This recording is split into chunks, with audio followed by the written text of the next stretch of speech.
بسم اللہ الرحمن الرحیم۔ آپ سب دوستوں کو میری طرف سے السلام علیکم۔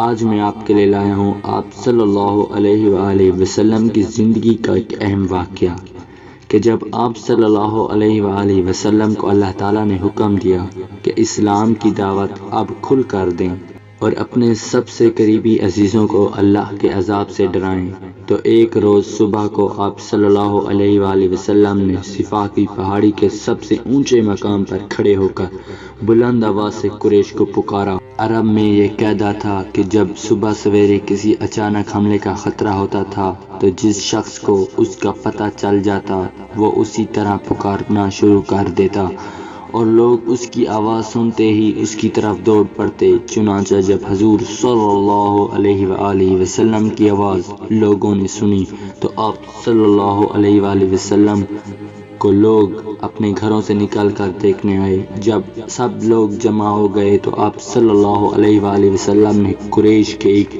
خاندان کا نام لے کر پکارا اور فرمایا، لوگو اگر میں تمہیں بتاؤں کہ اس پہاڑی کے دوسری طرف ایک بھاری لشکر ہے جو تم پر حملہ کرنے والا ہے تو کیا تم یقین کرو گے؟ سب نے کہا، ہاں ہم جانتے ہیں کہ تم سچے ہو، تم نے کبھی جھوٹ نہیں بولا۔ حضور صلی اللہ علیہ وآلہ وسلم نے فرمایا، اچھا تو میں تمہیں خبردار کرتا ہوں کہ اللہ کا عذاب آنے والا ہے، اپنی جانوں کو اس سے بچانے کی فکر کرو، ایسا نہ ہو کہ قیامت کے دن دوسرے لوگ نیکیاں لے کر آئیں اور تم لوگ برائیاں لے کر آؤ۔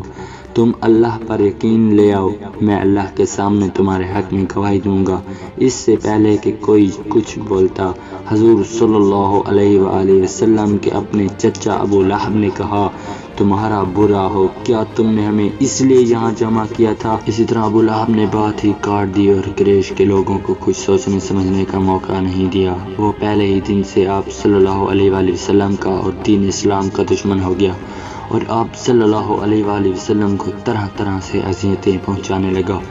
اس کی دشمنی اتنی سخت تھی اور اس کی حرکتیں اتنی بری کہ قرآن پاک میں اس کا نام لے کر اللہ نے اپنی ناراضگی کا اظہار کیا اور دنیا ہی میں اس کو اس کی حرکتوں کی سزا دی۔